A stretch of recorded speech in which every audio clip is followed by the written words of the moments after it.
નમસ્કાર વિદ્યાર્થી મિત્રો, જીપીએસસી ક્લાસ 1-2 ની મેઇન્સ અને સીસી ની મેઇન્સ બંનેમાં બધા ટોપિક કોમન જ છે દોસ્તો. યાદ રાખવાનું છે કે ખાલી એપ્રોચ છે એને જ બદલવાનો છે. ઘણા બધા વિદ્યાર્થીઓ આપણે ત્યાં હાલમાં જે જીપીએસસી ક્લાસ 1-2 ના મેઇન્સના ટોપિક ચાલી રહ્યા છે, ગવર્નન્સ, ઇન્ડિયન સોસાયટી, પછી ethics, essay, environment and ecology, disaster management, તો તેઓ ઘણા કન્ફ્યુઝ જોવા મળતા હોય છે વિદ્યાર્થીઓ. ધ્યાનમાં રાખવાનું છે કે આ સીસીના જૂના પ્રશ્નો અને જીપીએસસી ક્લાસ 1-2 ના જૂના પ્રશ્નો જુઓ તો ખાલી શબ્દો છે એનો જ મુદ્દો છે એ અલગ જોવા મળી રહ્યો છે. જેમ કે આ સીસી નું પેપર છે, એના 2 મેઇન્સના પ્રશ્નો છે એની હું ચર્ચા કરવા જઈ રહ્યો છું.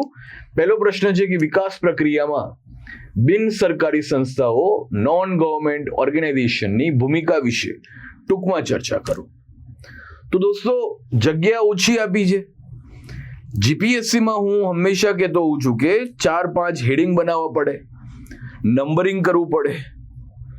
એ જીપીએસસી ક્લાસ 1-2 ની અંદર 150 થી 200 શબ્દમાં જવાબ લખવાનો છે, તો એની જરૂરિયાત થોડી અલગ છે. અહીંયા આગળ ટૂંકમાં પતાવવાનું છે, એટલા માટે અહીંયા અલગ જરૂરિયાત છે. એ મુજબ લખવાનો ખાલી અભિગમ બદલવાનો છે. જેમ કે એનજીઓ દેખાયું, તો પહેલું તો તમે અહીંયા લખ્યું કે એનજીઓ એ સભ્ય સમાજનો ભાગ છે, ઓકે, સિવિલ સોસાયટીનો ભાગ છે. આમ એ સત્તાનું 5મું અંગ ગણાય છે. Okay, 5th pillar of democracy ગણાય છે. લોકતંત્રનું 5મું સ્તંભ ગણાય છે. ફિગર પણ નાની ડ્રો કરી શકો છો. ઓકે, સીસીમાં બીજા કરતા તમારું પેપર સારું લાગે કે ઉપર છે સરકાર, નીચે છે લોકો, ને વચ્ચે એનજીઓ છે એ શું છે? મીડિયેટર, મધ્યસ્થ છે, કેટાલિસ્ટ છે, ઉત્પ્રેરક છે. સરકારની સ્કીમ લોકો સુધી એની જાણ થઈ છે, લોકો સુધી સરકારના જે યોજનાનું અમલીકરણ કરાવે છે, લોકોના પ્રશ્નો છે એ સરકાર સુધી પહોંચાડે છે, લોકોની સમસ્યા છે એનાથી સરકારને માહિતગાર કરે છે. તો આ લખ્યું એકાદ આ પ્રકારનું ફિગર ડ્રો કરી, અને પછી તમે લખવાનું શરૂ કરો છો કે એનજીઓ છે એ કયા કયા ક્ષેત્રે કામગીરી કરી રહ્યા છે. જેટલું થઈ શકે એટલા ક્ષેત્ર લખવા જોઈએ, તથા જેટલું થાય એટલા એક્ઝામ્પલ પણ આપવા જરૂરી છે. ઓકે, તો પછી તમે લખવાનું શરૂ કરશો કે એનજીઓના લીધે સમાજમાં પરિવર્તન આવી રહ્યું છે, મહિલાઓ, બાળકો, દિવ્યાંગો વગેરેના પ્રશ્નો જે સોલ્વ થઈ રહ્યા છે. પછી જે વિશાખા એનજીઓ છે મહિલાઓ માટે, બાળકો માટે બચપન બચાવો આંદોલન, આવા એક્ઝામ્પલો પણ આપો છો તમે. બીજું, એનજીઓ જે છે એ શું કરી રહ્યા છે? ઇન્ક્લુઝિવ ગ્રોથ ના પણ તેઓ માધ્યમ બની રહ્યા છે. સર્વસમાવેશી જે વૃદ્ધિ અથવા વિકાસ છે, તો એ પણ એક કીવર્ડ લખો છો, બરાબર છે? એ પણ એક કીવર્ડ લખો છો.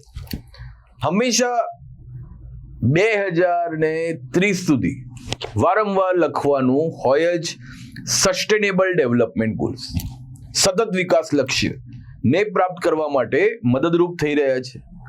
સતત વિકાસનો મતલબ શું છે? Development plus environment. તો પર્યાવરણ માટે કામ કરી રહ્યા છે, એનું કોઈ એનજીઓ નું એક્ઝામ્પલ લખો, ગ્રીનપીસ જેવા. ઓકે, ત્યારબાદ તમે લખો છો કે કેટલાક એનજીઓ ન્યાયપાલિકા સાથે જોડાયેલા છે, જેમ કે PUCL, people's union for civil liberty, CPIL જાહેર હિતની અરજી કરાવડાવે છે. તો જેટલા થાય એટલા ક્ષેત્ર નાના જવાબની અંદર પણ લખીને આવવું જરૂરી છે.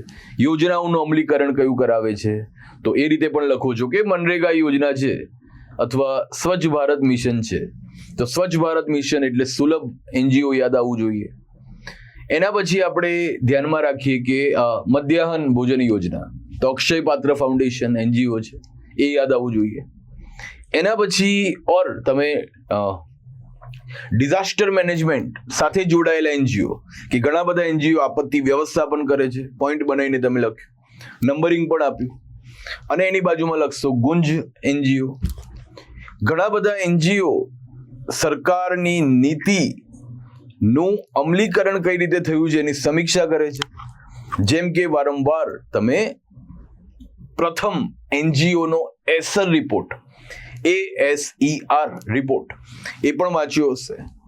તો આ પ્રકારે મેં કીધું કે જીપીએસસી 1-2 ની મેઇન્સ જે આપવા જઈ રહ્યા હોય, જે લોકોને સીસી ની મેઇન્સ આવવાની હોય, બંને માત્ર ફરી કહી રહ્યો છું કે ગાગરમાંથી સાગર, સાગરમાંથી ગાગર, રાયનો પર્વત અને પર્વતનો રાય, એટલું ખાલી કરવાની કળા છે એ વિકસિત કરવાની છે.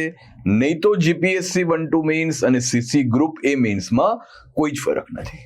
ઓકે, બીજી બાબત કે આ બીજો પ્રશ્ન પણ જોઈએ.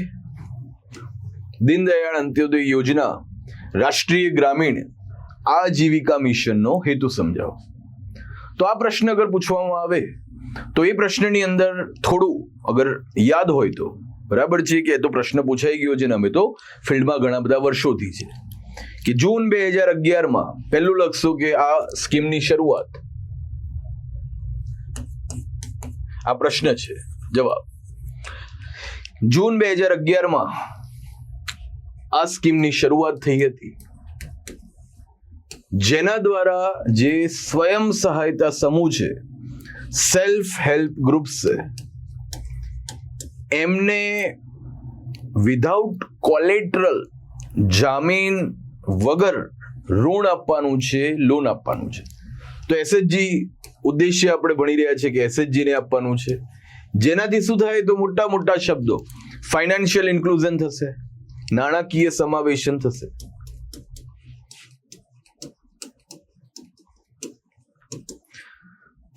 એસએચજી મહિલાઓ સાથે જોડાયેલી છે તો મહિલા સશક્તિકરણ થશે, વુમન એમ્પાવરમેન્ટ થશે.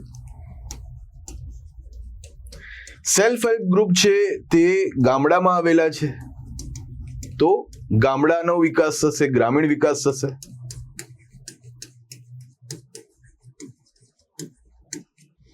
ઓકે, જે રીતે આખો ક્લસ્ટર બેઝ એક એપ્રોચ એમાં ડેવલપ થયો છે. એક્ઝેક્ટ કામ કઈ રીતે થાય છે તો દરેક જિલ્લા પંચાયત ના જિલ્લા વિકાસ અધિકારી છે તેઓ DRDA ડિસ્ટ્રિક્ટ રૂરલ ડેવલપમેન્ટ એજન્સીના પણ ચેરમેન છે અને એની નીચે ડાયરેક્ટર હોય છે, એડિશનલ કલેક્ટર કક્ષાના અધિકારી. તો તેઓ ગ્રામીણ વિકાસની કેન્દ્ર સરકારની જે ફ્લેગશિપ યોજનાઓ છે એને લાગુ કરાવે છે. મનરેગા, વિકસિત ભારત જી રામજી એક્ટ, નવું નામ આવી ગયું, સ્વચ્છ ભારત મિશન, પ્રધાનમંત્રી આવાસ યોજના અને આજીવિકા મિશન જે પૂછવામાં આવ્યું હતું. તો એના દ્વારા કહેવાશે કે રૂરલ ઇકોનોમીને બૂસ્ટ કરવાની છે. ઓકે, અને મહિલાઓમાં જોખમ ખેડવાની ક્ષમતા છે એ ડેવલપ કરવાની છે. પછી પોઈન્ટ્સ બનાવતા વખતે 3 શબ્દ યાદ આવવા જોઈએ, સામાજિક, આર્થિક અને રાજનૈતિક. બરાબર છે, તો અહીંયા પણ એ તમને દેખાશે કે સેલ્ફ હેલ્પ ગ્રુપના માધ્યમથી બધી મહિલાઓ મળશે તો એમને શું ફાયદો થશે તો મહિલાઓ છે એ એકબીજાની વાત કરશે તો મહિલાઓના તરફેણમાં જે કાનૂન છે એ સારી રીતે લાગુ કરી શકાશે. ઘરેલું હિંસા ઉપર ઘટાડો જોવા મળશે, દારૂના દૂષણ ને ઘટાડવામાં સહાયરૂપ થશે. પછી દહેજ જેવી કુપ્રથા સમાપ્ત થશે. રાજનૈતિક તેઓ ભાગીદારી પણ પોતાની ભવિષ્યમાં સુનિશ્ચિત કરશે. તો માઇન્ડમાં રાખવાનું છે, એક બે એક્ઝામ્પલ આપવાના છે એસએચજીના કે ગુજરાતની અંદર સેલ્ફ એમ્પ્લોયડ વુમન એસોસિએશન સેવા ઇલાબેન ભટ્ટ દ્વારા સ્થાપિત એક સારું સેલ્ફ હેલ્પ ગ્રુપ હતું. લિજ્જત પાપડ એક સારું સેલ્ફ હેલ્પ ગ્રુપ છે. તો આ પ્રકારના એક્ઝામ્પલ આપવાના છે અને જે પ્રશ્ન પૂછવામાં આવ્યો છે એનો આ રીતે તમે જવાબ લખો છો. ફિગર પણ ડ્રો કરવી હોય તો સારી ડ્રો થઈ શકે છે કે સેલ્ફ હેલ્પ ગ્રુપ ઉપર છે ગવર્મેન્ટ, સરકાર, અને મેઇન 2 કામ એ ફૂલફિલ કરે છે, ગ્રામીણ વિકાસ અને મહિલા સશક્તિકરણ. ઓકે, મહિલા સશક્તિકરણ. તો ફરીથી હું કહી રહ્યો છું કે જીપીએસસી ક્લાસ 1-2 DYSO STI ના ગવર્નન્સ અને સોશિયલ જસ્ટિસ એના ટોપિકની અંદર પણ આ બંને ભણવાનું હોય છે, એનજીઓ અને સેલ્ફ હેલ્પ ગ્રુપ. એ જ રીતે સીસી ગ્રુપ એમાં પણ સેમ જ ભણવાનું હોય. અને ધ્યાનમાં રાખવાનું છે કે ખાલી શબ્દો ઓછા અથવા વધારે લખતા આપણે શીખવાનું છે. ઓકે, જય હિન્દ, જય ભારત, જય જય ગરવી ગુજરાત. Thank you.